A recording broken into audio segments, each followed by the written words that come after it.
Beekeeping is the maintaining of beehives by humans. Humans and honeybees have a historic relationship spanning centuries. In this video, I explore this relationship through researching the history of beekeeping and interviewing two local Pennsylvania beekeepers. My own personal interest in the relationship between humans and honeybees started my junior year at college. I interned at Dickinson Center for Sustainability Education during my junior year and the summer before my senior year. At Dickinson, I learned about beekeeping through the Hive, the college's beekeeping cooperative. Over the summer, my co-intern Kristen and I were responsible for the care of Dickinson's two beehives.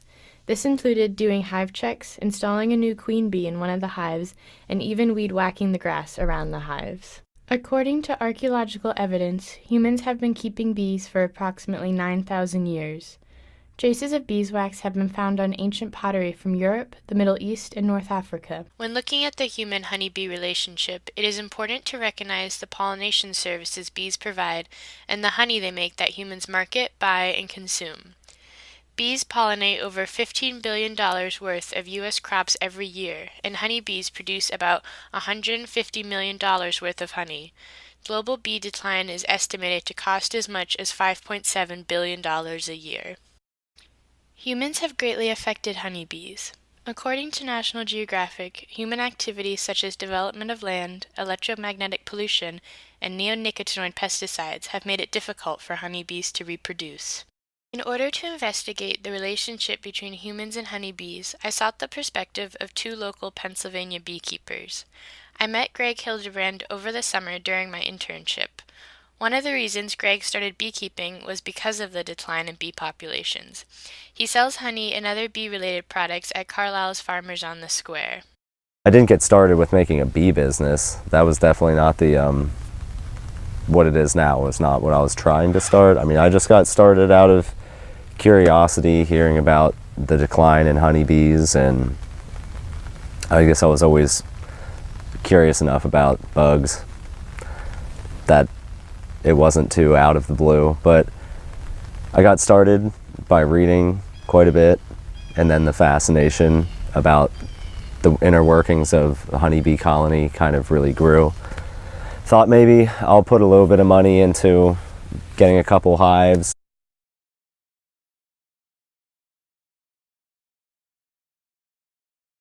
Doesn't totally make sense. No, like, I mean you're reading like, man, it's really hard to keep them alive. There's a lot of things going against you. I'm going to start a business with that. Like, what a great idea. But it was a pretty genuine fascination. I think people don't necessarily, why they still keep bees. I mean, some people are born into that ag business, and it's like something, it's not the only thing they know, but it's what their family has done, has established, etc. So, they might, for some people in that unique scenario, it might just be a logical like continuation of the family business. I think some people like me maybe consider it a challenge, or are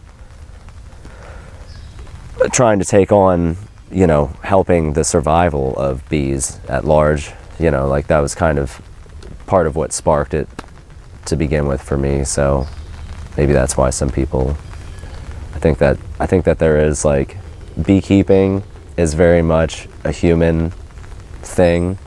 Bees don't keep themselves. They're fine by themselves. They're just bees, and we keep them. And pretty much with every aspect of beekeeping, there's a human objective behind it, even if it's to, like, one of the questions of natural beekeeping, even if it's the objective of keeping them more naturally than some other industrial ag, there's still an objective that's human component. It's still philosophically more of a human thing. So there's all kinds of reasons why I think people still keep bees, and I think that it's just historically, and there's been like that romantic fascination with bees from the beginning of time. So I think somehow maybe it's in our DNA, or like it's just a fascination of people, and there's some cohesion there. Jeremy Barnes was the 2017 Pennsylvania Beekeeper of the Year and is the president of the York County Beekeepers Association. He is also the author of Our Green Cathedral, Reflections on Honeybees, the Environment, and the Human Condition. Jeremy is an educator focused on history and group dynamics. Everything in nature is cyclical. It starts with the sun going around the earth, the seasons. All of life, except for mankind, lives in that cyclical system. The insects, the honeybees, the animals, and we used to, until the scientific revolution of the 18th century, the Enlightenment, and suddenly we started to think not in terms of cycles, but in terms of a linear thought. We can get better, we can get faster, we can do better than our parents, we can earn more. And we seem to think in our arrogance and our confidence that we can live apart from nature. And one of my thoughts is that the current climate crisis, which I think is the greatest issue facing us of all time, is created essentially by the fact that we think we can impose our linear demands and lifestyles on this cyclical system. And the honeybees and the world is saying that we can't be quite so glib. So, going back to a question that you guys asked a year ago, myself and a colleague, David Papke, have been thinking, we tend to manage honeybees for our convenience. How can we start to manage honeybees with the needs of the bees in mind, going back to their 80 million year history, rather than trying to impose ourselves on the bees? And the first thought we had was, and this goes to the work of Tom Seeley, if we think of the space that the bees choose for themselves in a tree, there are certain things to that. There's a lot of insulation above, on the sides, a small round entrance, things like that. And so we've designed a hive which is now in its second year of experimentation, and this is one.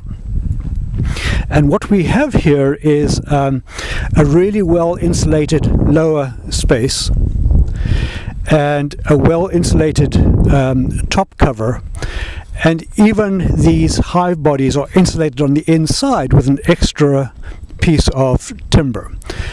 And that timber is rough sawn because we found the bees like to attach propolis to rough surfaces rather than smooth surfaces. And the frames we've built extend from here to there. They're 16 inches long, so there's no gap here that the bees have to pass over.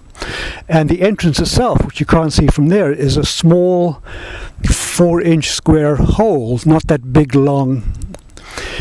And the first test was, how would these girls do over winter? And in fact, they've done rather well.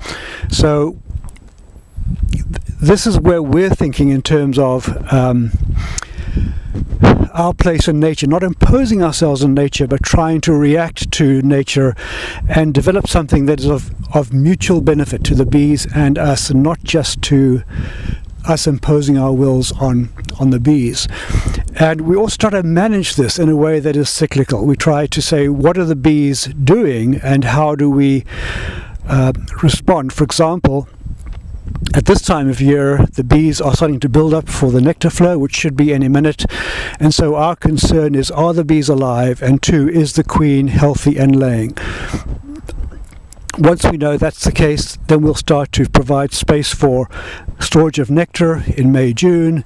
Then we'll start to manage them through the lack of nectar in July, August, September, and then prepare them for the winter.